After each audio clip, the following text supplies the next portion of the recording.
Gracias por acompañarnos hoy en este encuentro, es hoy jueves 21 de julio, donde vamos a abordar un tema que es súper relevante para todos, no solo para nuestro país, sino que para el mundo entero, que es la inversión de impacto, la inversión sostenible. Ahí tenemos los expertos que nos van a ir diferenciando una cosa con otra. Y agradecerles que lo hagan de manera presencial. Difícil, cuesta, pero bueno, acá estamos. Por lo mismo, para quienes no pudieron participar, les voy a contar brevemente que esto va a ser grabado para que después lo puedan distribuir tanto Banca Ética como GSG a través de sus redes sociales, y ustedes mismos también invitar a sus conocidos y ojalá distribuirlo y para que tenga y genere mayor impacto, valga la redundancia.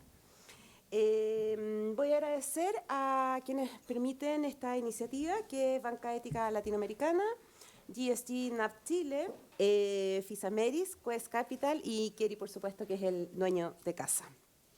Tengo acá un tremendo panel a quienes les voy a presentar y donde vamos a abordar el tema. Primero nos acompaña desde Barcelona, España, Marcos Eguiguren. Bienvenido, Marcos. Gracias. ¿Qué tal? Brevemente les cuento, él tiene una larga experiencia y trayectoria en temas de banca y finanzas sostenibles. Fue director general de la Global Alliance for Banking on Value, donde a través de eso viajó a más de 60 países para seguir el desarrollo de la banca basada en valores. También fue miembro del Consejo de Administración de Triodos Bank Netherlands y actualmente es director del Centro de Finanzas Sostenibles de la Universidad de Pompeu Fabra, Barcelona School of Management. De 2021 se ha sumado al Consejo Directivo de Banca Ética Latinoamericana, apoyando con todo su conocimiento a la formación y desarrollo del grupo financiero que hoy trabaja en Brasil, Uruguay, Argentina y Chile. Marco nos trae su experiencia internacional, acompañando más de 70 instituciones financieras sostenibles en 5 continentes y va a exponer un análisis comparativo de los resultados de este tipo de organizaciones versus otras que son las tradicionales. También está con nosotros Andrés Pezzi, ingeniero civil industrial de la PUC, Pontificia Universidad Católica de Chile, MBA de la Università Bocconi, sí. Bocconi. Yo sé que yo tengo apellido italiano, qué terrible. Ya, en Milán. Él es CEO de Kayak Venture, firma de capital de riesgo basada en Chile, con foco en Latinoamérica. Anteriormente se desempeñó en varios roles en Fundación Chile, liderando la gestión de su portafolio de empresas del Fondo de Capital de Riesgo. Fue fundador de Chile Global Ventures, lideraba el área de sustentabilidad y nuevos negocios. Fue miembro también del Comité Ejecutivo de Escenarios Energéticos y es director de la Agencia de Sostenibilidad Energética de Chile.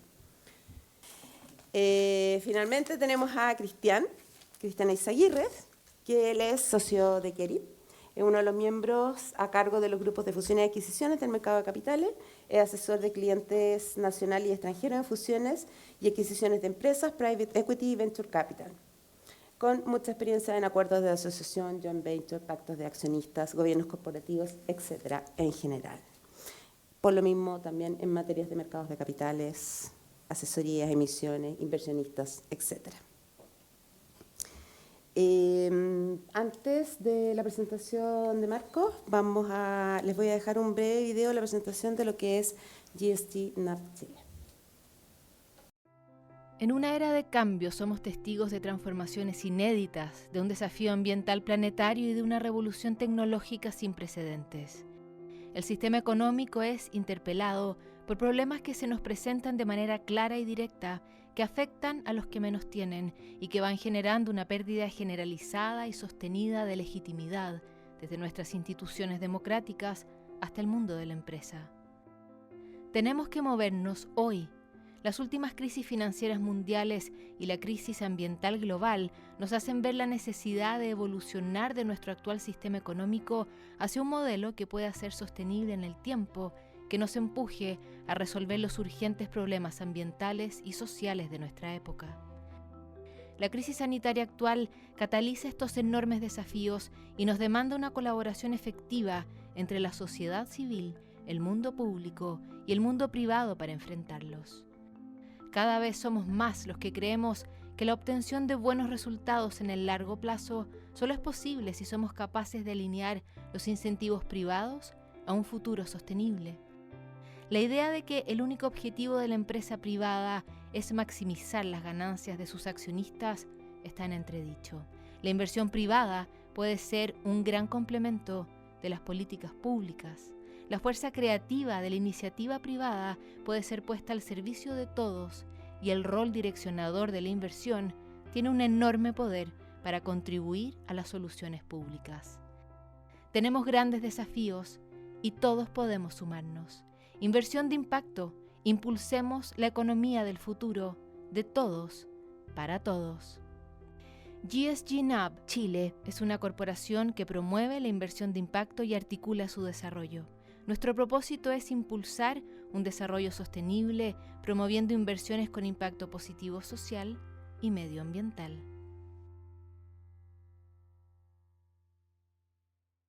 www.inversiondeimpacto.cl.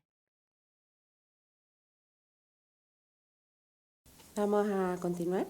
Entonces vamos a comenzar con Marco, a quien vamos a invitarle a que nos hable un poco de su rol, su perspectiva y todo su trabajo que ha realizado en torno a este tema.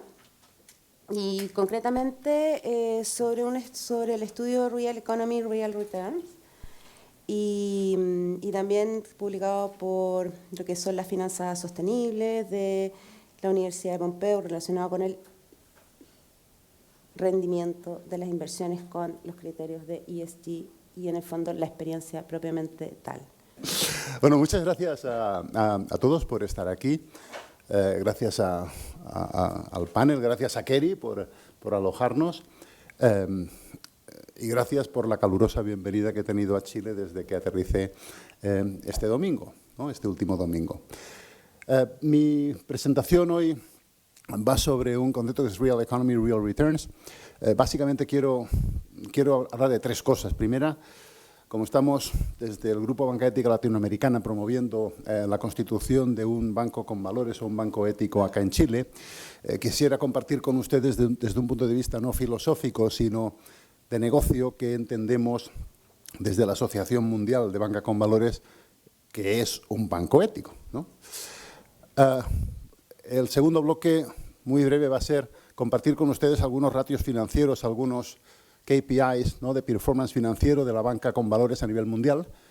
Yo creo que vamos a tener algunas noticias muy interesantes. Y luego, como estoy ante un público pues, extremadamente conocedor del mundo de la inversión de impacto, quisiera también, tal vez en 5 minutos, compartirles los resultados de un metaestudio que la cátedra que dirijo en Barcelona ha hecho a nivel mundial sobre cuáles los resultados, cuál es la perspectiva en el largo plazo de la inversión ESG comparado con la inversión no ESG. Se ha publicado hace 3 semanas y además sospecho que lo podrán los organizadores distribuir a todos ustedes para que lo lean en su totalidad. Pero antes de eso, quería, porque ahora cuando escuchaba un poco la introducción, incluso el vídeo, quería hacer una reflexión. No todos ustedes conocen el famosísimo artículo publicado por el premio Nobel Milton Friedman en 1970, septiembre de 1970, en el New York Times Magazine, y que tenía ese nombre, ese título provocador de The only social responsibility of a corporation is to increase its profit, ¿no? La única responsabilidad social de una corporación es incrementar sus beneficios. Tengo la impresión de que se ha malinterpretado a Friedman durante 50 años. De veras, ¿eh? Ya sé que les estoy provocando, pero aquí me dijeron mis colegas, no, tú provoca, que ya va bien. Pues mire, les voy a provocar. Se ha malinterpretado a Friedman durante 50 años.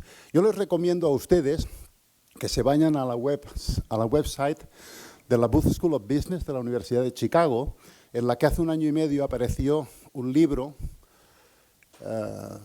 hecho a través de una serie de artículos de algunos profesores de la Universidad de Chicago, revisitando a Friedman 50 años después. Y donde se pone, seguramente, en tela de juicio esa interpretación maximalista que se ha hecho del artículo de Friedman.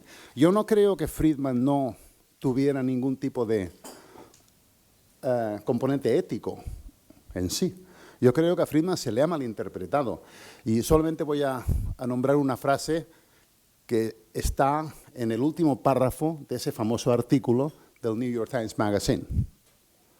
Y la frase dice textualmente, y lo siento, la repetiré en inglés porque no me acordaría en traducción: "The only real responsibility of a company is to increase its profit as long as it is within the rules of the game and without deception and fraud". Claro, todo el artículo olvida la última frase. Y lo que está diciendo Friedman en la frase es: no podemos ir hacia los monopolios.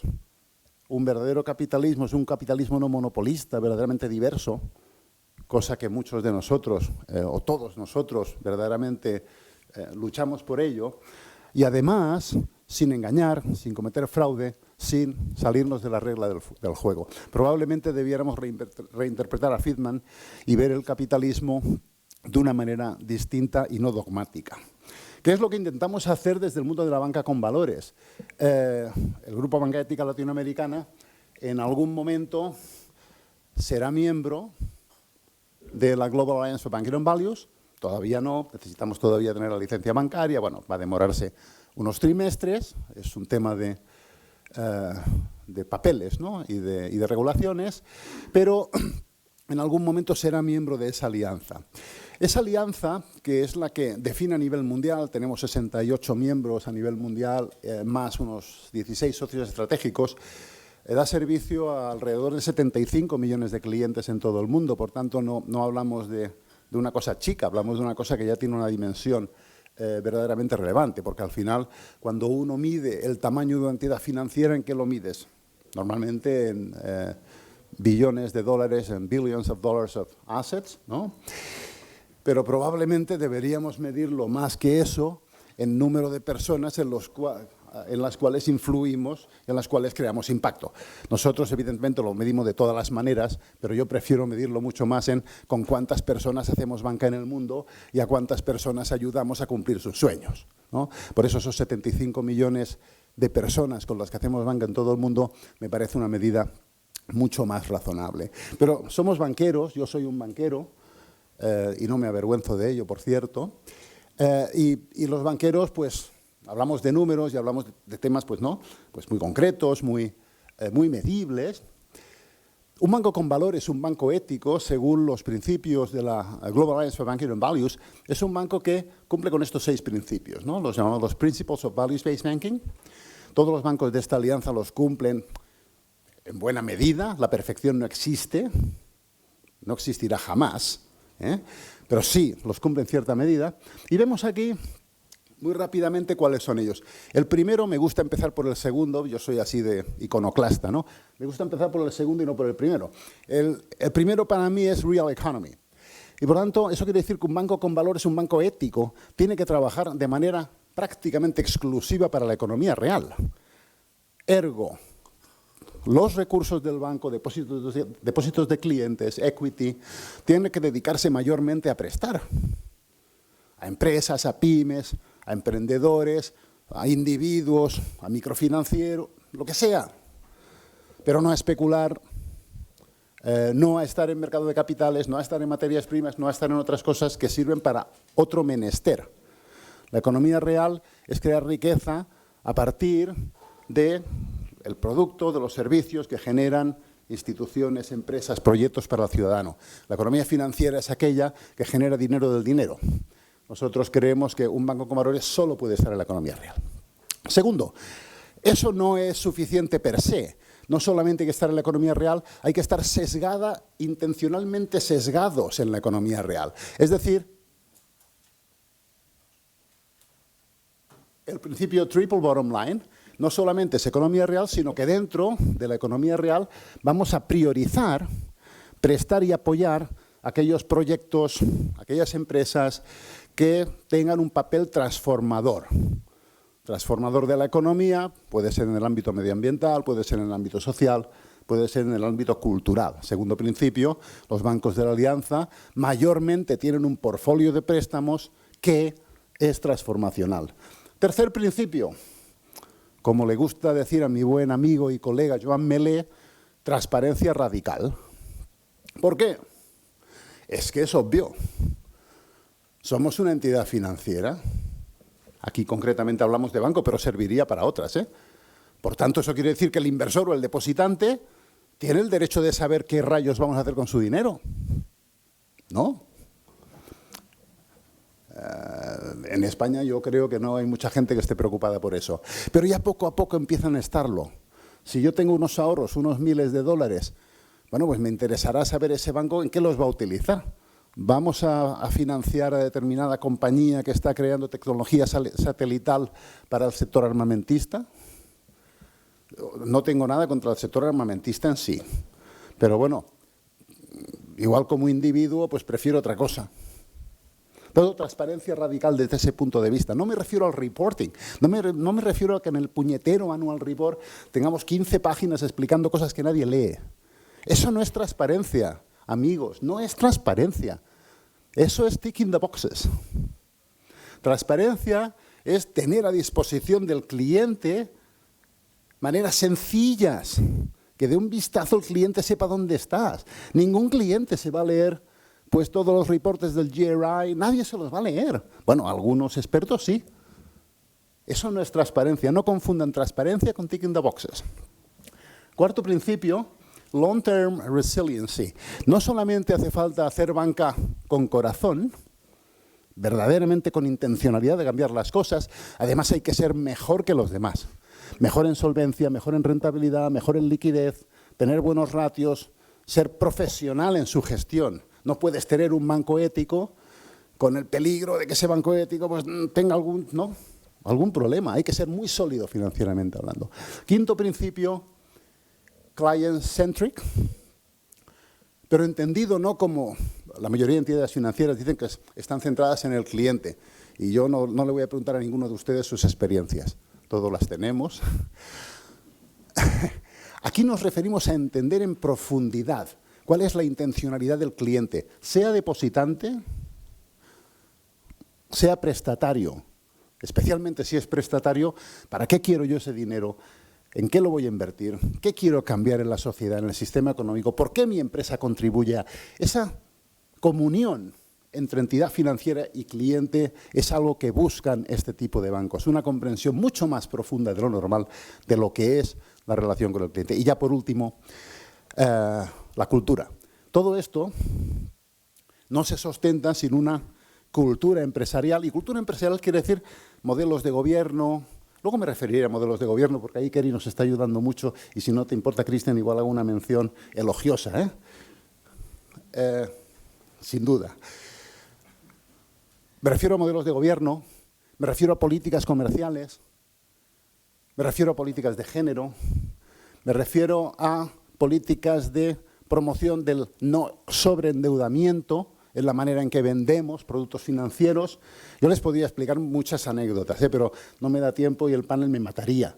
Pero después de estar 10 años visitando 60 y tantos países, bancos centrales, ministros, en Uganda, en Mongolia, en la India, en Bolivia, en Estados Unidos, en Alemania, en Australia.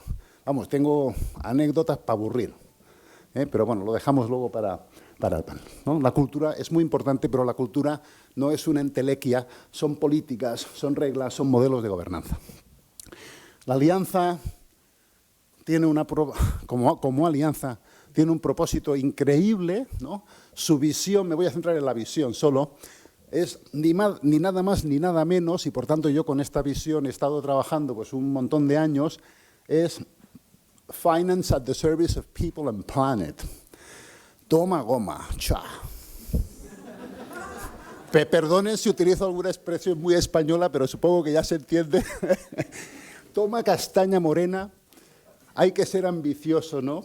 Sí. Es difícil, ¡buah! Pues miren, un montón de años trabajando en esto. Muy complicado, pero alguien ha de tener esa visión. Una alianza de bancos y los bancos que forman parte de ella, que comparten e impulsan esa alianza, y en breve espero que también Banca Ética Latinoamericana pueda estar ya dentro de esa alianza. De momento está como invitada en todas sus reuniones y además con mucho gusto por parte del resto de bancos del mundo. Los bancos de la alianza más o menos están pues por ahí. Les puedo asegurar que la última vez que KLM me envió, es mi aerolínea favorita porque Iberia me pierde las maletas y KLM todavía no, pero la última vez que KLM me envió un extracto de millas, hace unos cuantos meses, ¿no? Me dice, bueno, pues usted, felicidades, tiene usted la tarjeta platino, pues no sé cuántas, ha dado usted pues, 5 veces la vuelta al mundo en los últimos no sé cuántos años y, claro, porque de todos esos puntitos, entre ellos Ucrania, les aseguro que he visitado pues, 70% más o menos, ¿no? En profundidad, estando allá 10 días, una semana, conociendo verdaderamente el ecosistema. O sea que muy interesante. Pero me voy a ir aquí. La Global Alliance for Banking and Values desde el año 2012 y con la fundación de alguien que no es precisamente proclive a ser considerado de izquierdas, ni antisistema, ni nada de eso, que es la Fundación Rockefeller, publicó un estudio que se llama Real Economy, Real Returns. Este es un estudio que se publica non-stop desde el año 2012. Cualquiera de ustedes pues, puede descargarlo desde la web de la Global Alliance. Real Economy, Real Returns, ¿no? Cada año se publica. Y ese estudio compara 2 cosas. Básicamente es el performance financiero puramente financiero. Aquí mi amigo Joan Melé no entra en estos temas, yo sí. El performance puramente financiero de los bancos con valores a nivel mundial comparado con el performance financiero equivalente de los globally systemically important banking institutions, los too big to fail, ¿no? HSBC, Santander, Bank of America, ¿no? Entonces ustedes dirán, claro, es que estos bancos tan gordos, estos son súper buenos, ¿no? Ganan una pasta, ¿no? Son súper solventes, ¿no? Uno tiene pues una percepción de que estos macromonstruos pues son la releche. Bueno, son importantes, hacen una gran banca, tienen una gran trayectoria, pero cuando uno analiza bien el performance financiero se da cuenta de que, bueno, pues tampoco es para tanto, ¿no? Miren, algunos datos. Yo les hablaba de Real Economy como uno de los principios de la Global Alliance for Banking and Values. Real Economy, en el fondo, si me voy a buscar un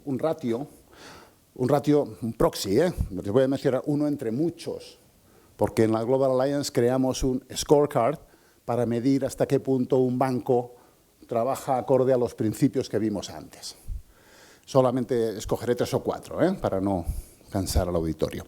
Bueno, Real Economy se puede medir, entre otras formas, por el ratio total préstamos dividido entre total activos. Bueno, pues fíjense, aquí tenemos, a ver, aquí, sí, me parece que es esto, sí.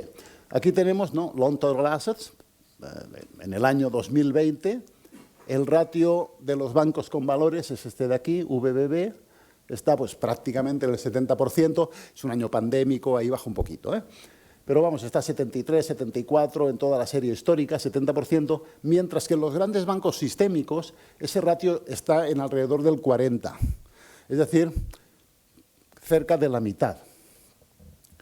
En el balance de un banco, como todos saben, básicamente en el activo lo que vamos a tener siempre es, pues, en primer lugar, todos los requisitos regulatorios de inversión en caja o en bonos provocada por los requisitos del Banco Central de turno, algún inmueble, algunas otras pequeñas cosas. Y luego, básicamente, lo normal es que un banco invirtiera pues, prestando su dinero. Eso es lo que uno piensa. Bueno, pues no. No, porque los bancos sistémicos solo prestan el 40%. Normalmente, en los activos regulatorios están alrededor del 20%, ¿no? En algún país un poco menos, 15%, en otros el 20%.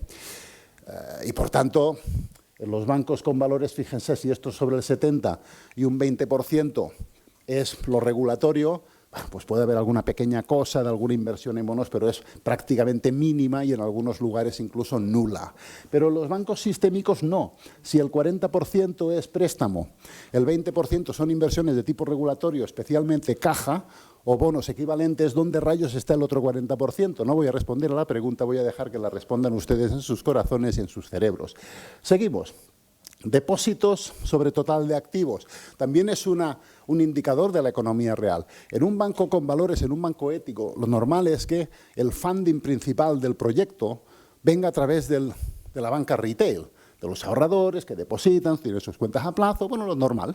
Se establece un diálogo un diálogo financiero entre el depositante y el prestatario, y el banco es el intermediario, es el facilitador del diálogo. Eso sería fantástico, eso es un banco con corazón y alma.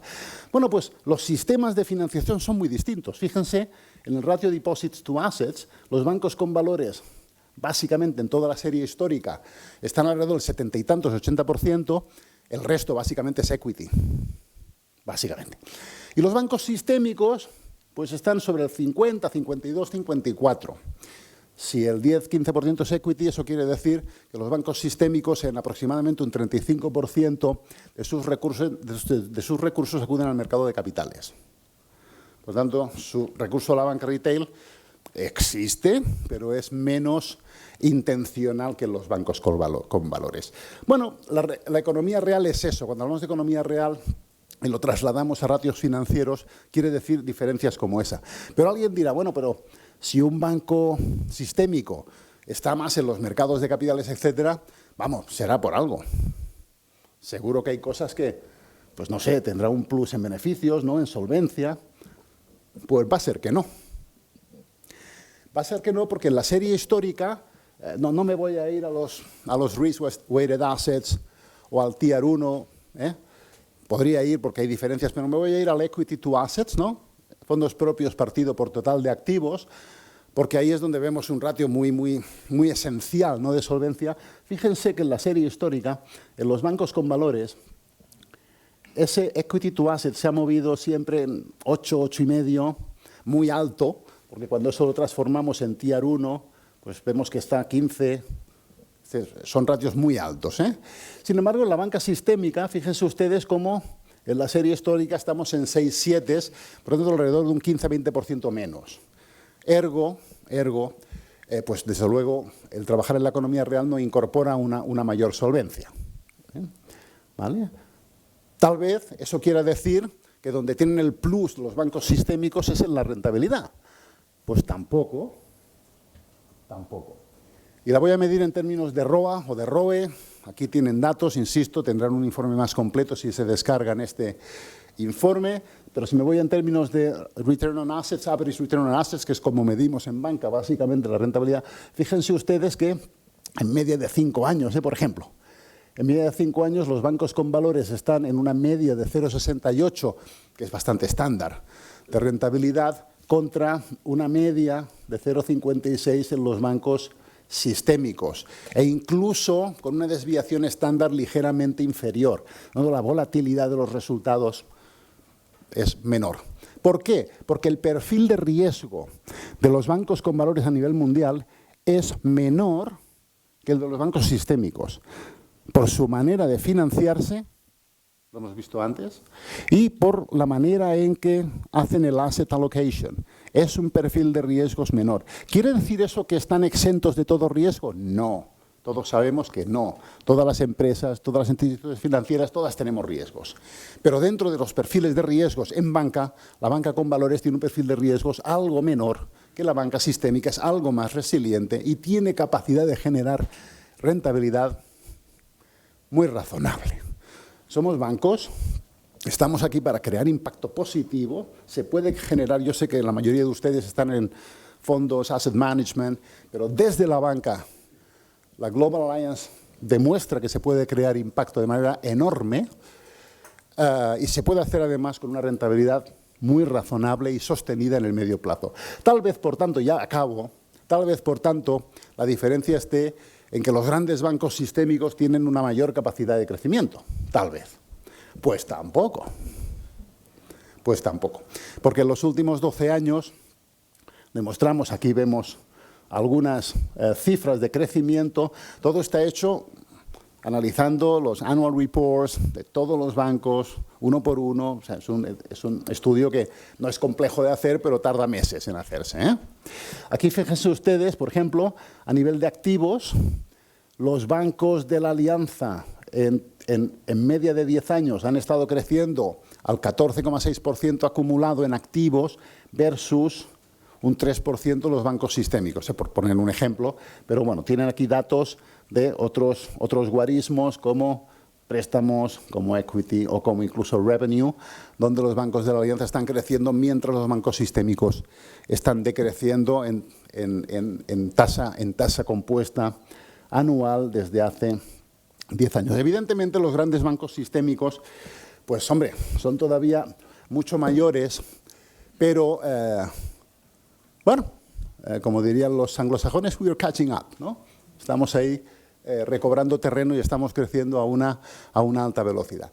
Y si me permiten, solamente ya 3 o 4 minutos más, y lo digo porque creo que es interesante, sobre todo para esta audiencia, mucho para esta audiencia, me pidieron mis colegas que hiciera referencia a un estudio que supongo que les circularán, que se ha publicado hace 3 semanas tan solo, por parte de la cátedra que me honro en dirigir en la UPF Barcelona School of Management, de finanzas sostenibles, que está precisamente apoyada y sponsorizada por Triodos Bank en Europa, y que es un estudio que se titula así: Invertir con criterios ESG afecta a la rentabilidad empresarial. Está realizado por mis colegas Beatriz Cabello y Óscar Elvira, profesores de la casa.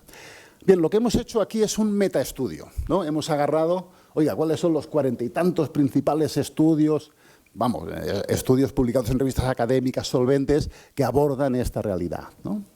Y hemos intentado de ahí extraer conclusiones. Conclusión número uno, la rentabilidad de los instrumentos financieros, vehículos, fondos, planes de pensiones, etcétera, que utilizan criterios ESG,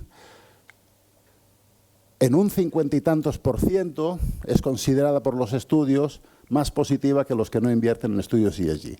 Pero claro, eso no es unánime, ¿eh? Aquí hay una gran diversidad de opiniones, porque fíjense que a pesar de que hay una parte mayormente positiva, hay estudios que dicen que el efecto sobre la rentabilidad de invertir con criterios ESG es neutral, el 26%, y otros, incluso 14%, que dicen que es negativo. Por tanto, sí, hay una mayor tendencia a la positividad, pero no es unánime. No es unánime.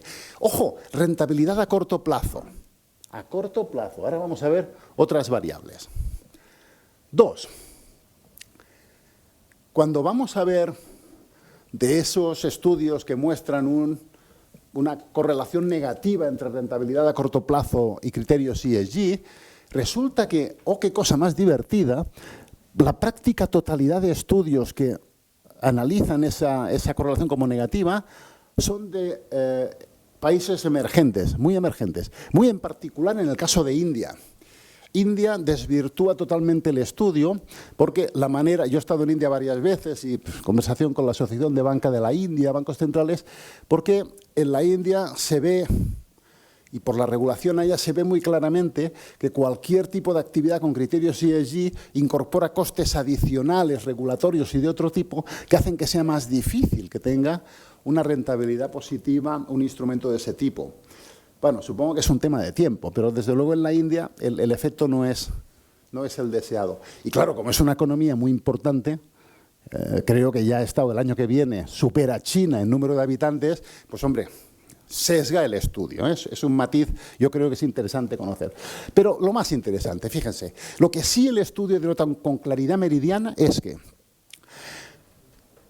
fondos, vehículos de todo tipo que invierten con criterios ESG, en los cuales analizamos su correlación con la rentabilidad a largo plazo, el 100% de los 42 estudios mundiales, el 100%, observan una correlación positiva entre ESG y largo plazo. No es así en el corto plazo, pero en rentabilidad a largo plazo sí. Por lo tanto, podríamos deducir ahí, nos atrevemos a deducir en el estudio cuando lo lean, que es clarísimo. El horizonte de rentabilidad a largo plazo es mucho más interesante cuando utilizamos criterios ESG. Por no decir, evidentemente, algo que no estoy diciendo, pero a mí me han dicho que hable de números, ¿no? Si no hablo de números, puedo hablar de otra cosa. Por no recordarles el impacto positivo, social, medioambiental, etcétera, que es lo que nos importa de verdad. Pero es que además resulta que hay una correlación importante en la rentabilidad a largo. Y por último ya, tienen normalmente volatilidades muy bajas y en periodos de crisis todos esos fondos se están posicionando mucho mejor. Analizamos, por ejemplo, cómo se comportaron esos estudios durante los primeros 18 meses de la crisis del COVID y vimos que en más de un 80% la correlación también fue enormemente positiva. Para acabar ya, voy a hacer una reflexión sobre el famoso ESG. Claro, resulta que todos los que estamos en este lío, ¿no? Yo más desde la banca, pero también desde los fondos, fui presidente del Consejo de Administración de uno de los primeros fondos medioambientales en Holanda, del Triodos Green Fund, el famosísimo Fondo Medioambiental de Triodos en el año 2001-2002, eso no sale en mi currículum, pero es cierto. Claro, estamos siempre mirando a la E y a la S. Oye, ¿qué impacto, no? Medioambiental, qué impacto social? Y no nos damos cuenta, o a veces perdemos de vista la puñetera importancia de la G. Un vehículo, un fondo, un banco, cualquier instrumento financiero puede y debe tener impacto en la E, en la S, a veces hasta lo podemos medir, aunque ya sabemos que no es fácil, ¿eh? Pero eso es posible porque hay una G sólida, equilibrada, que protege la misión, que protege la manera en que ese vehículo, en que ese banco verdaderamente hace su asset allocation y no le prestamos la debida importancia a la G. Hay muchos estudios a nivel mundial que empiezan a denotar que en el marco ESG se debería hacer mucho más énfasis en qué está pasando con la G. Es por eso, precisamente, que en el marco de la Global Alliance for Banking on Values, el modelo de gobernanza y de ownership de alguno de estos bancos es verdaderamente excepcional. No solamente tenemos bancos cooperativos, bancos cotizados en bolsa, sino que tenemos algunos bancos que tienen modelos y sistemas de protección de su misión muy sofisticados. El caso de Triodos Bank en Holanda, que aquí estamos intentando no copiar, porque lo podemos mejorar, pero sí de alguna manera nos sirve como inspiración. El caso de GLS Bank en Bochum, en Alemania. El caso de Beneficial State en Oakland, en California. Es decir, casos en los cuales el modelo de gobernanza pasa pues, por una ONG que es cabecera de grupo, una fundación que ostenta derechos políticos para precisamente proteger esa misión, mientras que los derechos económicos, evidentemente, siguen estando en los inversores. La G es, créanme, amigos, muy, muy importante. Y aquí quiero agradecer públicamente a Kerry, a Cristian y a su equipo, porque nos están ayudando mucho en intentar modelar, ¿no?, esa G protectora de la misión, pero transparente hacia los inversores en el modelo de banca ética latinoamericana. Muchas gracias.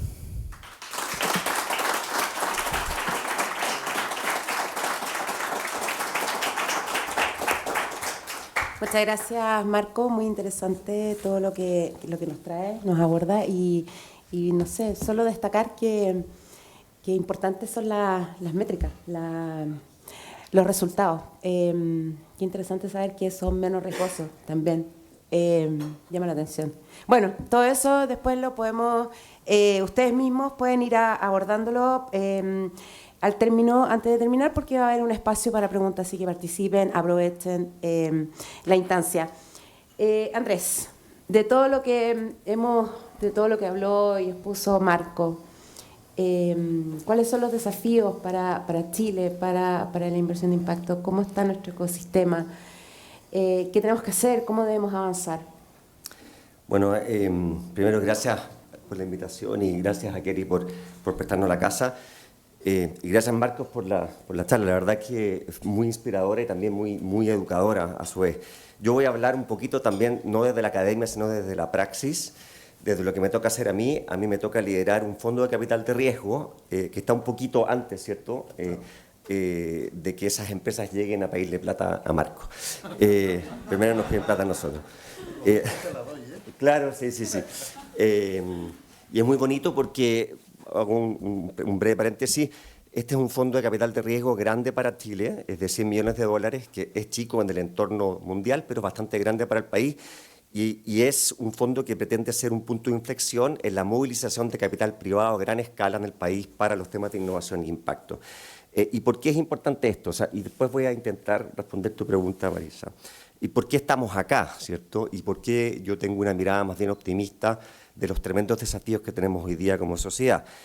Si nosotros pensamos en el mundo, en el momento en que estamos viviendo, estamos viviendo un momento inédito. O sea, el progreso en el bienestar de las personas, del cual hemos sido testigos, es muy, muy, muy reciente, ¿cierto? Parte en el 1820 recién, cuando comienza la Revolución Industrial en Inglaterra, donde se juntan una serie de elementos, ¿cierto?, de una mayor frecuencia, y aquí cito el libro que se lo recomiendo de Calor, que se llama El viaje de la humanidad, de una mayor frecuencia de aumento, ¿cierto?, de progresos tecnológicos, en donde empieza a pagar mucho más la inversión en capital humano, empieza a subir la esperanza de vida, empieza a bajar la mortalidad, y luego, ¿cierto?, parte de Inglaterra porque era un país donde tenía un menor dominio, ¿cierto?, de instituciones hegemónicas, menos monopolios, bueno, y empieza este progreso impresionante en la calidad de vida de las personas, medida por esperanza de vida, baja de mortalidad, ingreso per cápita, que no había sucedido en los 2000 años anteriores, a pesar de que había habido un aumento de la población mundial porque estábamos en esta trampa malthusiana. Entonces rompemos esta trampa malthusiana y hay un aumento impresionante en la calidad de vida de las personas, pero hay dos grandes problemas. El primero fue desigual en el mundo y en las sociedades, y en segundo lugar fue a costa del medio ambiente. Entonces, hoy día, en general y en particular en Chile, tenemos un doble desafío: cómo somos capaces de converger a los niveles de riqueza de los países que hoy día son más ricos, a pesar de que ellos también tienen un problema, y a su vez, cómo hacemos eso sin tener una trayectoria de crecimiento que fue la que tuvieron los países que hoy día fueron ricos, lineal, ¿cierto?, que fueron creciendo y usando más recursos, es decir, cómo lo hacemos sin romper el planeta. Entonces tenemos un doble desafío: cómo subimos el piso social sin romper el techo ambiental. Y eso requiere de mucha innovación, de mucho emprendimiento y de mucho financiamiento. Y ese es un poquito el rol que tiene el capital de riesgo. Entonces, y eso a su vez también ves hoy día que hay una mayor conciencia de esos problemas, y yo te diría que yo he estado empujando estos temas, el tema de capital de riesgo e innovación desde el año 2008, en una segunda instancia, en un primer intento fallido el año 2000, cuando reventó la burbuja.com, que me fue mal. Pero yo he visto un cambio muy grande que creo que hace que hoy día sean viables modelos de negocio. Voy a hablar después del retorno de por qué es importante, de los números, que antes no eran viables. Y hay tres grandes, creo yo, cambios que lo estamos viendo hoy día de una manera muy nítida en el país. La primera son cambios en la sociedad, en las expectativas de la sociedad, que a su vez tienen tres componentes. La primera, las comunidades locales y globales, ¿cierto?, que quieren que se hagan las cosas de otra forma. Voy a ir bien rápido. La segunda, obviamente, los consumidores, ¿cierto?, que van a comprar de otra forma, van a votar con su billetera por muchas razones, por transparencia, por salud, por lo que sea. Y lo tercero, quizás más importante, el talento. El talento quiere trabajar en lugares donde se hagan cosas que valgan la pena. Eso es una gran fuerza. La segunda, obviamente, los gobiernos, las regulaciones de los multilaterales, que hay, primero, premios y castigos, ¿cierto? Se están internalizando las externalidades, premios y castigos desde el punto de vista ambiental u otras cosas, ¿cierto? Lo segundo, hay una presión muy fuerte para que los reguladores bajen las barreras de entrada a negocios feudales, que han sido, no confundamos el capitalismo con feudalismo, ¿eh? El capitalismo, y muchas veces lo confundimos, ¿cierto? Entonces, ¿qué pasa? Que hay la ausencia de competencia o la presencia de instituciones hegemónicas hace que no puedan emerger, ¿cierto?, estos negocios nuevos que desafían el statu quo, que es súper importante. Entonces hay una propensión a bajar barreras de entrada en negocios regulados como la banca, por ejemplo, como el Open Finance, salud, retail, etcétera, o aumentar la fuerza del músculo de las instituciones antimonopolios. Y lo tercero es que entendemos que los desafíos sociales y ambientales no se pueden acometer ni por el Estado, ni por la filantropía, ni por el Estado privado de filantropía, y son desafíos que requieren mucha coordinación. Entonces vamos a ver más también instituciones públicas, o sea, iniciativas públicas privadas para abordar estos problemas grandes medioambientales y sociales.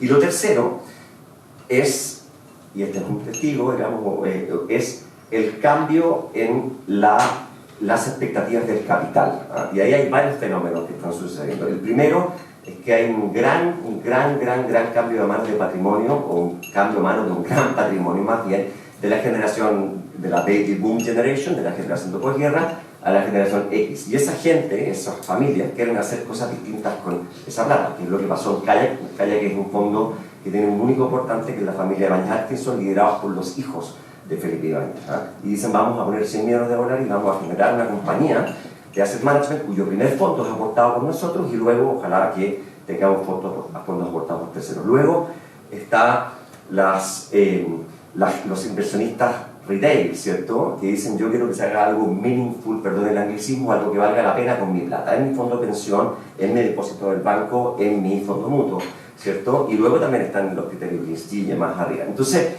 eso en conjunto con una nueva generación de emprendedores, en conjunto con un technology readiness, hoy día en Chile hay gente que no tiene agua potable y tiene un smartphone, ¿eh? Entonces, y capital hace que hoy día hayan modelos, ¿cierto?, que pueden ser viables y que puedan no solo generar impacto social y ambiental, sino también generar mucho impacto. Entonces, ¿cómo lo veo yo? Es que el impacto no es un peaje al retorno, sino más bien es algo que te va a sostener el retorno a largo plazo. Tienes que tener paciencia, eso sí. ¿Y por qué es importante el retorno? Al menos en lo que estamos viendo nosotros, porque si no hay retorno, no escala el negocio de impacto. Y el impacto sin escala es un autoengaño que sirve solamente para dormir un poquito mejor en la noche por un rato. Y además, si no hay retorno, yo no puedo compensar los intentos fallidos de las muchas cosas que yo sé que van a fallar. Nosotros hoy día tenemos un portfolio de 21 empresas, vamos a tener 23 estos meses, pero y sabemos que muchas de esas compañías van a fallar. Entonces ¿qué creo yo? Creo que el impacto llegó para quedarse. El impacto también, a veces uno se confunde, no es una clase de activo. El impacto para mí, al menos, es un atributo que cruza muchas clases de activos y muchas actividades, ¿cierto?, económicas.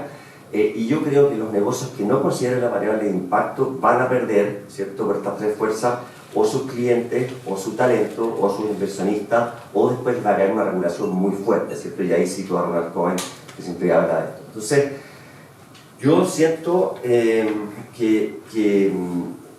para mí innovación, impacto está mezclado. Creo que estamos en un punto de inflexión en el país y en la medida de que quienes toman las decisiones de inversión o de negocio se den cuenta de estas macro fuerzas, creo que el impacto es inevitable y ojalá dentro de un año no hablemos de impacto. O sea, de verdad que creo que las compañías que no consideren esa variable van a ver lesionado su retorno en el futuro. Quizás creo que la fuerza más potente que estoy viendo yo hoy día es el talento, ¿eh? Lo que cuesta, para mí lo más importante son las personas y las iniciativas, las empresas que no apelen al corazón, a la ética, a algo que valga la pena, con realismo, con pragmatismo, ¿cierto? La gente quiere tener un buen sueldo, quiere tener un bono de inversionista, quiere tener un retorno, probablemente les va a costar muchísimo competir.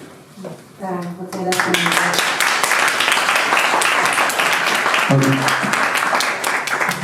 Y no solamente el talento, es la sociedad en general en el fondo, porque por un lado el talento nos está exigiendo a las empresas, pero también el consumidor le está exigiendo a las empresas, los inversionistas le están exigiendo a las empresas. Y el regulador. Y es aquí donde le damos paso a Cristian Izaguirre, para que nos hable un poco precisamente de la lista de la regulación. ¿Cómo se trata en Chile? ¿Qué está pasando? ¿Cómo lo complementamos? ¿Cómo lo podemos ver con el caso? Ustedes trabajan directamente con banca ética, pero también tienen lo que ven la experiencia internacional. Gracias. Sí, a ver, de regulación no puedo hablar mucho, porque no hay mucho.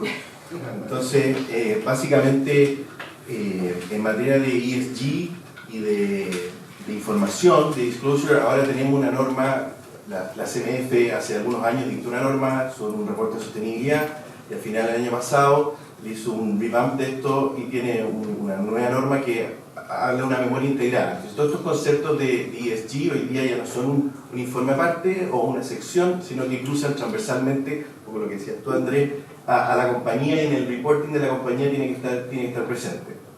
Entonces, es una norma que se demoró más de un año en hacerse, tuvo 2 procesos de consulta, hubo alta participación, y yo creo que es un avance adelante de la CMF, supera la vanguardia de otras jurisdicciones. Entonces, en eso es una cosa súper interesante que está ocurriendo. Y lo otro que uno puede mencionar es que realmente las AFP también les piden considerar estos factores en sus inversiones y tienen que ser públicos cómo lo hacen. Pero fuera de eso, no hay mucho. Entonces acá es súper fértil el terreno de muchas cosas que hay que hacer, y aquí desde las instituciones públicas, desde las instituciones privadas, han salido una serie de iniciativas que son tantas las iniciativas que ahora estamos en un proceso de cómo las hacemos converger. Entonces, Si bien hay principios que se han ido dictando por distintas instancias, principios como los principios de la misma alianza de bancos con valores, de banca responsable, de bonos verdes, de seguros responsables o sustentables, se mantienen a nivel de principio. Y ese tipo de principios básicamente son de adopción voluntaria, porque uno ve que tienen valor o van a servir para la empresa por la razón que sea, pero por alguna manera se empiezan a adoptar. Y entrando en el tema de regulación pura y dura, uno también podría mencionar en ciertos proyectos. Por ejemplo, hay en el Congreso un proyecto de Empresa B que busca tener un vehículo que de alguna manera haga compatible el tener una misión dentro de una empresa que tiene un potencial de tener retorno y que le interesa tener un modelo sustentable financieramente. Proyecto que está avanzando, pero es una intención eso porque normalmente los elementos que existen no están tan adaptados para esto, entonces uno tiene que empezar a inventar cosas, como lo que estamos haciendo para distintas fundaciones, de cómo buscar un modelo que funcione. Y también lo otro que estamos viendo es que en los factores ambientales y en los factores sociales también hay un movimiento ya de regulación dura, que en los distintos factores que se van midiendo hay cosas que antes eran voluntarias y hoy día empiezan a ser obligatorias. Por ejemplo, un buen ejemplo es que en las empresas públicas los directorios hoy día tienen que ser paritarios. Y eso, que si bien era algo positivo, algo que se mide, hoy día para las empresas públicas es algo que la ley se lo va imponiendo. Entonces, lo que vemos es tal vez no una regulación como orgánica, pero hay una serie de regulaciones que afectan los distintos factores ambientales y sociales que van subiendo la vara. Y esa vara, cosas que antes eran voluntarias, van a empezar a ser obligatorias. Y eso también ahora ha tenido un impacto, mencionando la norma de carácter general, la 461 en la CMF, que tiene la memoria integrada y los valores que se incluyen, es que ¿cómo mido esto? Porque si no lo puedo medir, no lo tengo cómo administrar. Entonces, ¿cómo lo mido? Y ahí hay muchas iniciativas, pero se está viendo en los últimos años una cierta convergencia a tener, en materia de ESG, tener alguna métrica de cómo poder hacerlo comparable. Y, por ejemplo, iniciativas como el GRI o la SASP de tener ciertas métricas comparables que puedan ayudar al reporting, eso es una cosa que del lado de la inversión institucional es crítica, porque si no, no tengo cómo tomar una buena decisión de inversión si es que no puedo comparar si invierto acá o allá.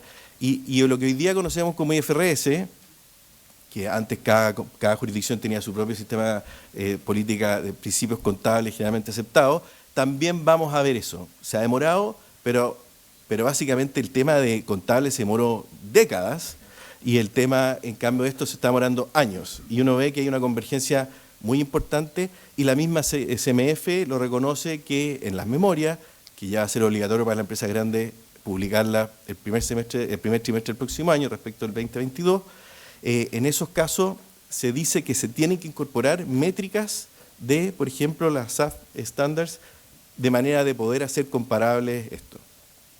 Pero un punto que va más allá de lo legal, que quería mencionarle un poco, es, y esto es como el cuadrado abogado que uno ve como sistemas y uno va ordenando las cosas.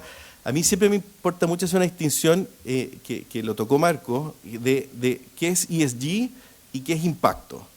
Y para mí lo que ha sido más fácil para entender es decir que ESG es sencillamente medir ciertos factores y esa medición de los factores es para poder identificar y evitar que alguien haga el mal. Es decir, son todas cosas, si uno lo ve, los factores de ESG son cosas negativas. La huella de carbono, el trabajo infantil, los derechos humanos, son cosas que lo que está buscando el ESG es identificar que ciertas empresas, cómo lo están haciendo y poder identificar esos factores, pero el yo invertir con factores ESG, normalmente lo que estoy haciendo es tratar de invertir en gente que está haciendo menos mal, pero no necesariamente que está haciendo el bien. Y la inversión de impacto es otra cosa, es cómo yo invierto para hacer el bien. Y cuando uno entiende esa gran diferencia entre ESG e inversión de impacto, entiende que son cosas completamente distintas. Obviamente se relacionan, yo no puedo hacer impacto si efectivamente estoy cumpliendo con factor ESG, pero son cosas distintas. Y aquí es donde me engancho también lo que dijo Marco del gobierno corporativo, de la G, del ESG. Cuando yo, como empresa, tengo que obligatoriamente mostrar cuáles son mis factores ESG y medirlo y tener la intención de mitigarlo, porque me lo van a empezar a pedir, o la ley me va a empezar a obligar a resolverlo, o yo, para efectos de ser más atractivo como inversionista, ese proceso de medición de ESG y mantención de ese sistema es un proceso que se va a volver estándar. Todos lo van a tener que hacer. Va a ser una cosa como que una empresa hoy día diga, mira, yo no creo en la contabilidad ni tener estado financiero. Eso es imposible. Decir, oye, pero es que no existes en el mundo. Entonces, el ESG va a pasar a ser la contabilidad y el reporting estándar. Otra cosa es la inversión de impacto. Una empresa puede tener un buen indicador de ESG, pero no hacer inversión de impacto. En la inversión de impacto está la intencionalidad. Lo que decía Marco, es la intencionalidad de hacer un bien. Y ahí es donde el gobierno corporativo es tan crítico. Porque yo el ESG lo voy a tener que cumplir con el gobierno corporativo que tenga. Da lo mismo, porque la ley me lo va a pedir. Pero si yo quiero hacer inversión de impacto, tengo que tener un gobierno corporativo creíble, que esa misión o ese proceso, propósito, esa intencionalidad, no es solamente un discurso, sino que es una verdad misión y que la voy a sostener en el tiempo. Y solamente con un gobierno corporativo creíble, realmente alguien va a invertir en esa empresa, o en esa fundación, o en lo que sea. Porque si no tengo un buen gobierno corporativo, yo puedo tener muchas buenas intenciones, pero esa intencionalidad de hacer el bien nunca va a llegar. El ESG, yo creo que el gobierno corporativo al final es un tema casi como se ha transformado en un tema de compliance. ESG va a ser, yo tengo que hacer ESG porque si no, no cumplo con la ley. En la inversión de impacto es otra cosa, y ahí viene el valor agregado. El valor de la inversión de impacto viene por este plus, este diferenciador, pero ese diferenciador no sirve de nada que uno lo diga si es que uno no puede demostrar que tiene un sistema de gobierno corporativo que permite cuidar esa misión y cuidar ese propósito. Y eso, hoy día todavía no tenemos herramientas legales, una ley que implique que este es el mejor gobierno corporativo como una sociedad anónima que tiene que tener un directorio y que funciona así. Ahí está un poco el campo abierto. Y ahí, que es lo entretenido que a uno le toca hacer, de buscar cuáles son los mejores mecanismos para poder tener un buen gobierno corporativo que respalde ese tipo de empresa, en ese tipo de modelo, que no necesariamente es igual en un caso u otro. Entonces no hay como un patrón, como one size fit all, no existe, y hay que adaptarlo a cada cosa. Entonces, hablaba con Gabriel y decía, si tienen un takeaway, es ESG es una cosa, inversión de impacto es otra. ESG es cómo yo mido para invertir en alguien que haga el menos mal posible. Inversión de impacto es cómo yo invierto en alguien que está preocupado, obviamente es lo otro un dato, está preocupado de hacer el bien. Que, por ejemplo, es lo que hemos visto en la banca ética latinoamericana, que se rige por estos principios de banca ética, que no es solamente medir su huella de carbono, hacer esas cosas, sino que tiene una intencionalidad. Y eso, al final, es súper importante medirlo, demostrarlo y tener un gobierno corporativo creíble. Yo creo que es como la conclusión.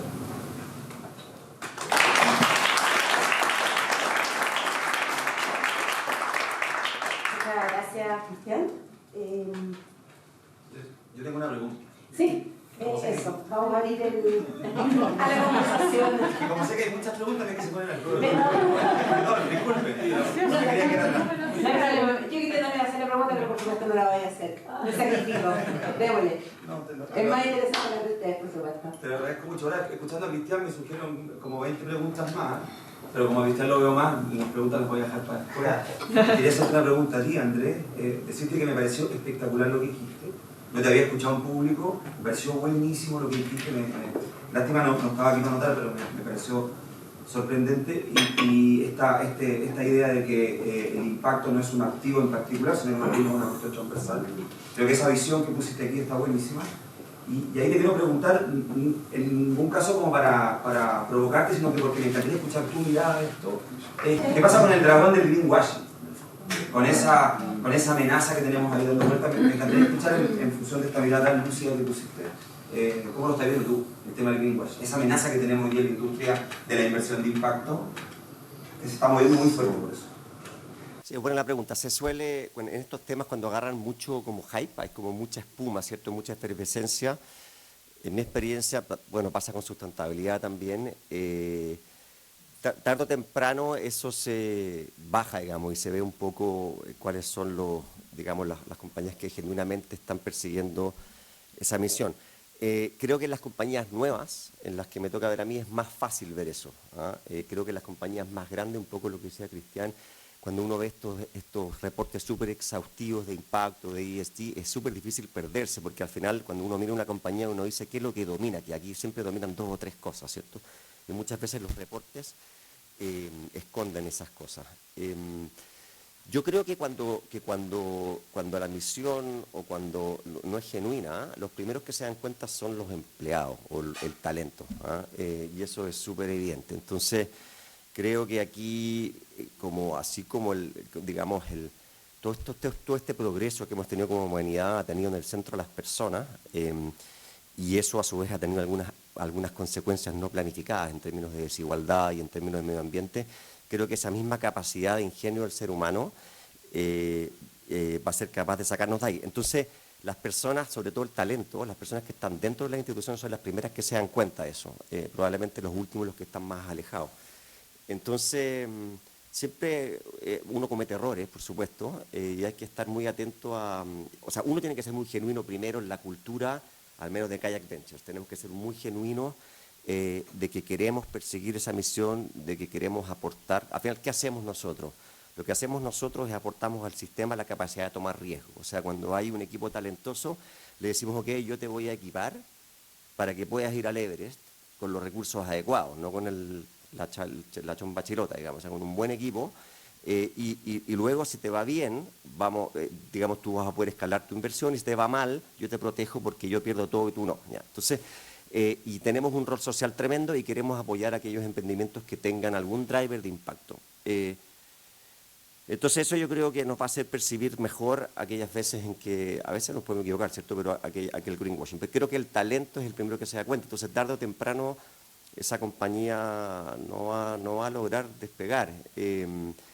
Como consumidor a veces es difícil, ¿cierto? Que estás más lejos, pero mientras más cerca estés de la sala de máquina, esa cuestión es inescondible, creo yo.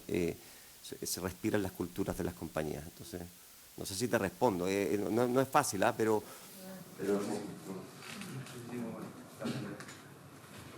Eso, ¿cómo se traspasa a la sociedad, al consumidor?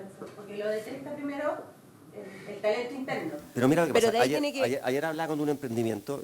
Mira, sabes que en realidad puede que no sea tan fácil, pero puede que no sea tan difícil. ¿Qué pasa? Hoy día, del punto de vista del consumidor, hay una ansia, una ansia de relacionarte con marcas genuinas, ¿cierto? Y estas grandes marcas, estas grandes bancas sistémicas, los grandes retailers, las grandes marcas de consumo masivo, las grandes marcas de ropa, no logran entrar. Son como unos barcos grandes que no pueden navegar por los fiordos. Entonces, cuando nace ayer hablamos con una compañía uruguaya que está en México, que se llama Vopero, que lo que hacen es como un marketplace de ropa de segunda mano, ¿cierto? Que resuelve un problema ambiental enorme, pero además genera una marca súper interesante, tú como consumidor, y además apela a la biología, que nosotros, sobre todo a las mujeres, les gusta ir a buscar las hierbas en el bosque, las que no son, los berries o las hierbas que no son venenosas. Entonces, es como se genera una comunidad, ¿cierto? Que tú estás buscando como ofertas de ropa que tú tenías en tu closet y que quieres vender, pero además es súper genuino y se genera un efecto comunidad, y a esa compañía le cuesta mucho menos crecer. Su costo de adquisición de clientes es mucho más bajo. Entonces, las compañías de retail y las grandes marcas de ropa, H&M, Zara, están vueltas locas porque ellos querrían ser ellos, pero no pueden. Entonces, no pueden, porque el consumidor percibe que al menos, digamos, si Zara se viste de sustentabilidad, no puede, pues si es fast fashion y lo único que hacen es, digamos, botar nylon a los vertederos rápidamente. Entonces, yo creo que aquellas marcas genuinas, ¿cierto?, que logran tener esa relación con el consumidor, también van a ganar, ¿cierto? Tarde o temprano. Es emergente, esto es un cambio, es un cambio geológico, creo yo. Son placas tectónicas que se están moviendo y que va a ser, digamos, va a haber una transición muy grande, pero es asincrónica con muchas turbulencias. Entonces, puede ser que pasen 10 años o 15 años. Ahora, eso es muy poco tiempo, pero es mucho tiempo con fondos, y a veces uno puede llegar un poco temprano. O sea, a mí me tocó, en el año 2008, empujar energía solar en la Fundación Chile y me decían, oye, Chile es muy pobre para darse el lujo de tener energía solar. Entonces yo decía, no, Chile es muy pobre para no tener energía solar. Y nosotros dijimos, vamos a construir una primera planta competitiva sin subsidio, y de verdad que me dijeron que estábamos locos, y lo hicimos, pero casi quebramos. Estuvimos quebrados 2 semanas, y es súper éxito, pero así como lo hicimos podríamos no haberlo hecho, ¿me explico? ¿No? Entonces, y esta compañía puede que llegue justo y le vaya muy bien, y puede que no, pero tarde o temprano va a venir esta compañía. Entonces, ¿qué pasa? Que la digitalización y la mayor capacidad que tenemos los seres humanos de coordinarnos y ir de la tribu a la ciudad, al país, al mundo, hace que ciertos modelos desagregados, o sea, hace que haya economías de escala negativa.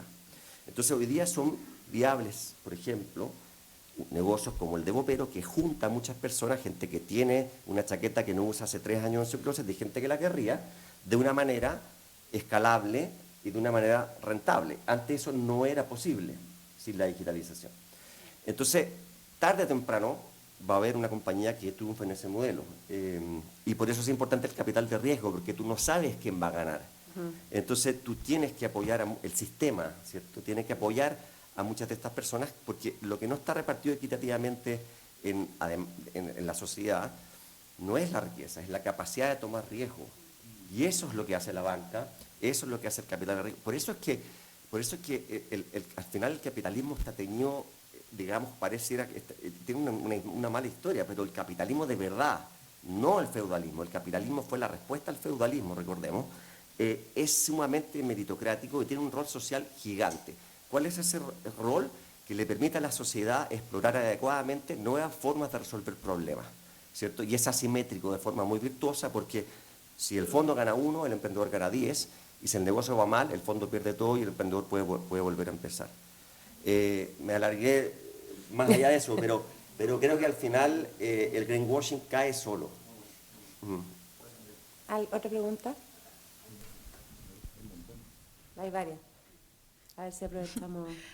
Yo quería, primero agradecerles por la presentación, muy interesante, entender también cómo van confluyendo las cosas, ¿no? Cómo también la rentabilidad habla con este triple impacto y con, todo lo que hemos conversado. Y quería meterme en la gobernanza, lo que ustedes hablaban, ¿no? Y pensando también en que por un lado la normativa nos exige hacia las empresas más grandes, ¿sí?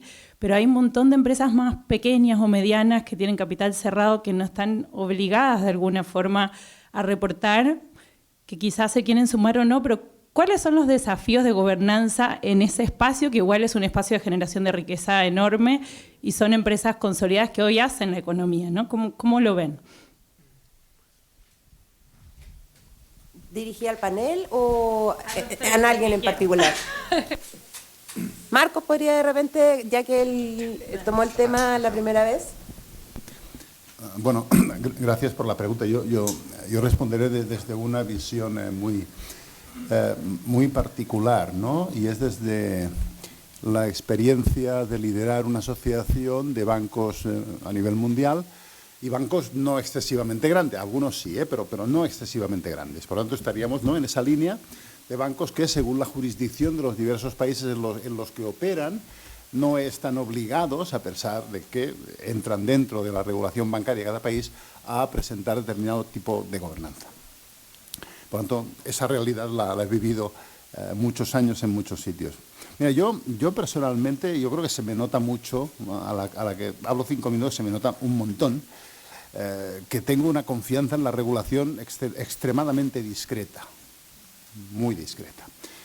Creo que debe haber regulación, pero también es cierto que la regulación no pensada de una manera muy sensata, no fruto de un diálogo con los actores económicos, no meditada, puede llevar a consecuencias distintas a lo que la regulación persigue. Por eso, nuestra cátedra va a presentar en unos meses un reporte sobre la teleología de la regulación europea en finanzas sostenibles, que seguramente le interesará mucho a mi amigo Cristian como abogado, y te lo haré llegar, porque vamos a intentar ver qué diferencia hay entre el espíritu de la ley y lo que la norma hace. Yo soy muy desconfiado hacia eso. En muy pocas ocasiones he visto regulaciones verdaderamente muy alineadas. Pero lo que sí es potentísimo es el propósito. Es decir, en todos estos 60 y tantos bancos éticos o con valores de la alianza, sin necesidad, no tienen por qué tener un modelo de gobernanza X o Y, o no tienen que seguir la normativa de empresas cotizadas, algunos lo son, pero muchos no. Y sin embargo, la genuinidad del propósito de sus fundadores, de sus altos directivos, de sus accionistas e inversores, yo creo que hay algo que no hemos hablado mucho, ha salido muy de refilón, pero el papel transformador del capital, de cómo pues, ustedes o las personas a los que representan, ¿no?, y que quieren transformar las cosas, qué papel transformador puede tener en esa propia gobernanza, y de la gobernanza pasamos a las otras dos letras, la E y la S, y al impacto, ya has diferenciado, Cristian, para mí muy bien, ¿no? Por lo tanto, el propósito es fundamental. No necesitas una regulación para ser una empresa con una gobernanza sólida. La regulación te empuja a ello. No me parece mal, pero es mucho más sólida una gobernanza que te auto-otorgas por convicción de que debe ser así, que todas las regulaciones del mundo mundial. Ya sé que es una respuesta un tanto de filosofía del gobierno corporativo, pero creo firmemente en eso. Yo he visto bancos en los lugares más insospechados del mundo con un modelo regulatorio súper moderno, súper internacionado, súper balanceado, sin ninguna regulación que les obligue. ¿Por qué? Porque el propósito en sus fundadores y en sus directivos verdaderamente decía, este es el camino correcto y esto lo vamos a hacer. No debemos esperar a la regulación. Inversores, fondos, tenemos que empujar a aquellas empresas más pequeñas en las que invertimos en el capital riesgo mismo, seguro que lo estáis haciendo, hacia modelos de gobernanza que sean equiparables internacionalmente. Fíjate, en la regulación europea, en el ámbito de finanzas sostenibles, se supone, yo tengo mis dudas, pero se supone que es la más moderna, la más pionera del mundo. Está saliendo en los últimos 3-4 años, ha salido una famosísima taxonomía verde, una GDFR, que es un reglamento, una directiva de disclosure, ha salido una directiva de proxy voting para que los fondos, etcétera, puedan votar con criterios ESG en las juntas de accionistas. Bueno, una revolución regulatoria. La mayoría de entidades financieras lo está viendo pues como un compliance más y hacen lo posible pues para hacer lo mínimo para cumplir con esas cosas. Eso no pasa cuando tienes propósito. La verdad es que creo que los accionistas o inversores tienen que empujar a las empresas hacia un modelo de gobernanza alineado con el propósito y de esa forma cuando llegue la regulación ya estaremos puestos. Solo un comentario nomás de eso, de que toda esta regulación al final es un costo, o un coste, como dirías tú. Pero es un costo y el problema es que si mucha regulación lo pueden abordar las empresas grandes. Y la otra hice un pequeño articulito que decía que los fondos de venture capital son críticos, porque al final del día, para cuidar el propósito, tailor-made a una empresa chica no puede tener un departamento de compliance para tener un reporte de sostenibilidad, es decir, no funciona, pero ahí el rol del inversionista, sea un fondo de venture capital, sea un inversionista institucional, una empresa más grande, es crítico, porque al final del día le transmite o le va a exigir ciertas cosas y los va a disciplinar para que desde que una empresa de menor tamaño parta con eso. Normalmente uno confía en la gente y si uno ve que el fundador tiene un propósito, eso va por buen camino. La transición es cómo lo hago cuando ya no está el fundador y logro proteger ese propósito. Ese es el desafío, digamos. Hola, buenos días. Excelentes presentaciones, muchas gracias. A partir de lo que decía Cristian, esta distinción entre ESG e impacto, le quería preguntar a Marco que nos cuente cómo anda la medición de impacto. Tú algo dijiste que es difícil, porque en el caso de ustedes, imagino, han sido muy exitosos por lo que mostraste, los KPIs de los bancos, pero ¿qué pasa con los KPIs del impacto? O sea, ¿cuánto ha cambiado la vida a las personas, a las pymes que ustedes apoyan? ¿Cuánto han movido la aguja? Todos entendemos que es súper difícil y estamos todos en el proceso de convergencia, ¿cierto? Buscar estas métricas que sean más universales. Hay muchas alternativas, una discusión que está en desarrollo, pero ¿cuál es la experiencia de ustedes y en harto tiempo en medir en cuánto han impactado, han transformado la sociedad a la cual atienden? Sí, gracias por la pregunta, porque además es una pregunta súper crucial. Efectivamente, sí, he dicho antes y me reitero, en que la medición del impacto no es sencillo, no es sencilla. Ya sé que Es probable que se vaya tendiendo a estándares internacionales, pero yo soy algo escéptico en la velocidad a la que se va a tender a ellos. Y eso es así, a ninguno de nosotros se nos escapa, porque al final, aquí estamos en Chile, esta es el área metropolitana de Santiago, ¿no? Pues si tenemos una iniciativa empresarial que opera dentro de esta área metropolitana, pues hay unos retos, hay unos challenges muy determinados. Y en el fondo, cuando hablamos de impacto, no podemos hablar de impacto de manera disociada con los retos de la sociedad en los cuales operamos. No podemos, ¿no? Porque al final yo opero acá, yo tengo unos retos X, pero si yo hago banca con valores en Bangladesh, es que los retos son diametralmente opuestos. Y si hago banca con valores en Düsseldorf, los retos son otros. Y si la hago en Bolivia, son otros, ¿no? Por lo tanto, hay una vinculación enorme entre impacto y los retos que esa iniciativa, puede ser una entidad financiera, pues quiere contribuir a mejorar. Fíjese, en la alianza que dirigí muchos años, cuando se inició esta alianza, a la par que iniciábamos ese trabajo que les comentaba yo de un scorecard, que medía pues, los principios, etcétera, y la alineación de los bancos con los principios, eso no es una medida de impacto, ¿eh? Eso es una medida de alineación del modelo de negocio con unos principios. Pero en paralelo a eso, se inició un trabajo, hablo del año 2010, profundo, con un grupo de expertos internacionales de casi 30 bancos, para intentar buscar medidas de impacto estandarizadas para el conjunto de los bancos. Por ejemplo, que pudieran servir tanto para nuestro banco en Tokio como para nuestro banco en, yo qué sé, pues en Rostov-on-Don, en el sur de Rusia, o en Kampala, en Uganda. Al cabo de 4 años abandonamos. No, lo siento ser tan duro, ¿no? Abandonamos porque nos dimos cuenta de que era prácticamente imposible. Nuestra intención era crear unas medidas de impacto que pudieran ser publicadas a nivel mundial, ¿no? Y no quiere decir que no existieran, pero eran tan high level, oiga, pues número de empleos, o huella de carbono, eran 3 o 4 cosas, que eran las pocas comparables. Con lo cual, nuestras recomendaciones a los bancos miembros era que en su modelo de transparencia, no hablo de reporting yo, porque insisto que el reporting y la transparencia no siempre son lo mismo, como ambos con palabras distintas, ¿sabéis? Confirmado.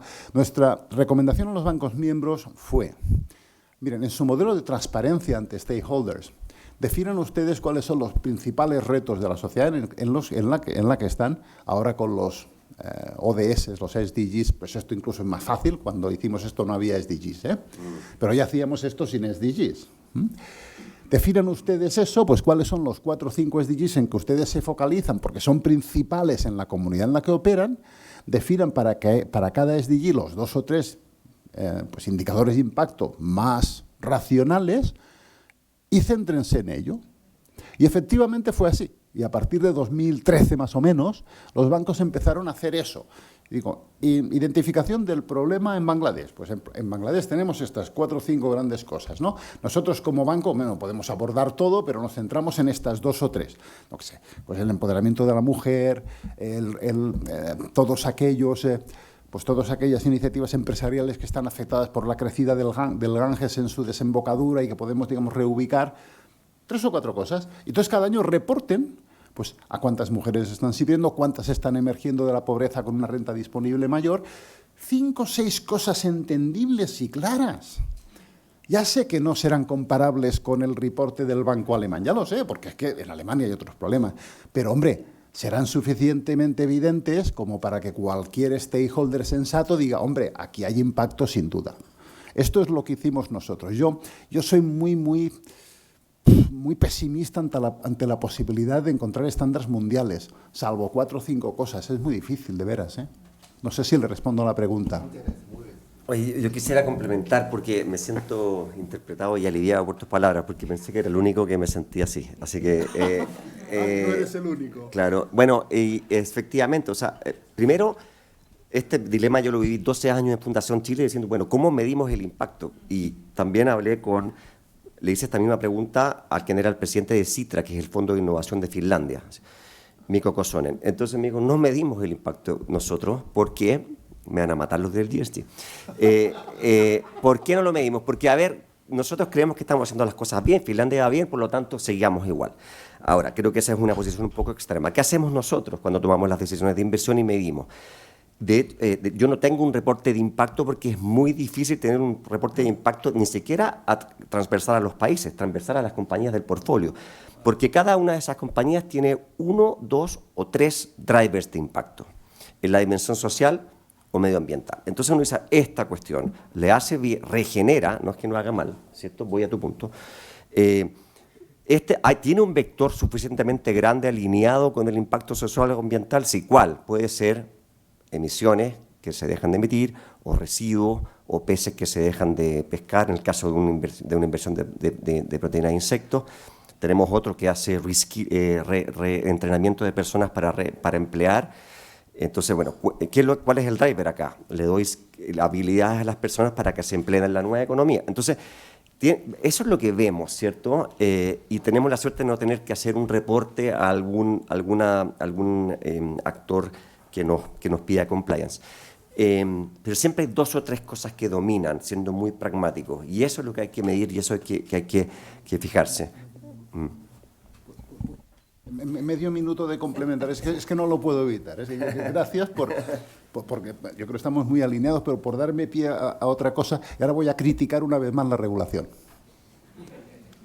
Sí, no, lo siento mucho. O sea, fíjense, lo que una mala regulación puede provocar en el ámbito, por ejemplo, de la medida del impacto, es precisamente que te obligue a unos paradigmas de medida que sean absolutamente antinaturales, te alejen del verdadero reto social.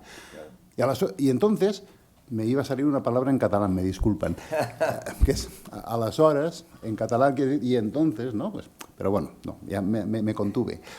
Entonces, claro, si tú tienes que cumplir con eso, pues si no tienes una misión muy clara, gobernanza de nuevo, y un propósito muy claro, puedes tener la tentación de desviarte y por cumplir con el requisito regulatorio, desviarte del reto social de verdad. Solo quería decir eso, perdón. Bueno, muchas gracias a todos. Los dejo con el video y que tengan un excelente día. La banca ética nos invita a construir un mundo mejor a través del uso responsable de nuestro dinero. Nacida en Europa en la década de los 70, esta nueva forma de economía hoy se expande con fuerza en América Latina, rescatando aquellas innovadoras ideas locales que buscan el desarrollo de esta región, de la mano de personas e instituciones que creen firmemente que es posible y necesario generar un cambio positivo en nuestro entorno y a través del sistema financiero. A veces olvidamos que los bancos no tienen dinero, los bancos gestionan nuestro dinero. Con lo cual depositamos el dinero en los bancos y no sabemos lo que van a hacer. Un banco ético explica los criterios de en qué va a invertir y en qué no, y en segundo lugar es totalmente transparente. Por tanto, son inversiones éticas que procuran que se genere una riqueza que beneficie a todo el mundo y no perjudique a nadie. Imaginemos los bancos como el corazón de la economía, y hacia donde los bancos hacen fluir el dinero son actores muy relevantes en la construcción de la sociedad. Por eso, la banca ética se entiende como un corazón sano, que percibe las necesidades de la sociedad y hace fluir el dinero hacia esas necesidades, llevando financiamiento hacia sectores y subsectores de la economía donde se abordan los desafíos de la sociedad, aportando en la calidad de vida de las personas y el cuidado del planeta. En función un poco de eso y de los principios que están detrás del proyecto, se definieron 3 áreas grandes de inversión: la cultura y la educación, el desarrollo social y la inclusión, y el área de medio ambiente.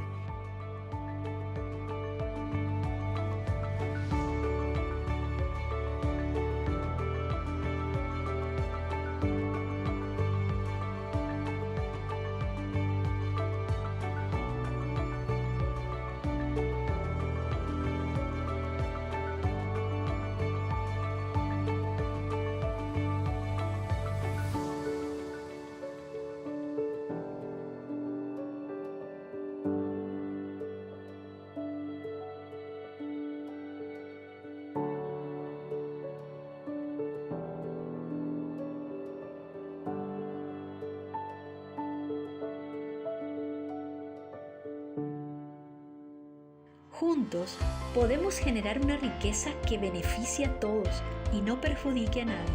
contribuyendo a construir un entorno más humano y un mejor futuro para las nuevas generaciones. Desde ya puedes pedir financiación para un proyecto que beneficie a la sociedad y el medio ambiente.